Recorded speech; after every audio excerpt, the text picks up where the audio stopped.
Ask ko lang po yung policy insurance na mag-mature sa pag-retire, yun na rin po ba ang magiging lump sum ko?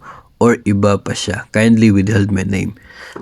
Iba po no, itong tinatawag na lump sum na makukuha mo upon your kapag nag-retire ka na.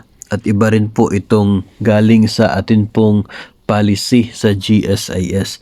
Para po sa mga na-hire noon pong 2003, tinatawag ito ngayon na Enhanced Life Policy. Ito po yung policy na magmamature kapag tayo ay separated na from service. Ibig sabihin, kapag tayo po ay nag-retire, isa po yun sa mga options kung kailan po mag-mature itong policy natin. So every month habang nagbabayad po ng premiums ay mayroon pong portion doon na naidadagdag dito sa halagang ito na siya po naiipon na ating matatanggap no upon retirement. So yun po ay part dito sa policy na ito ng GSIS.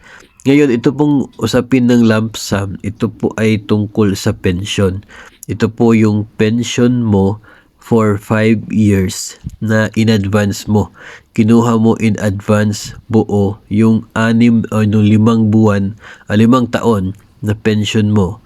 Yun po ang tinutukoy sa lump sum. So magkaiba itong dalawang ito and pareho po yun na makukuha mo if ever itong lump sum nga yung magiging option mo upon your retirement.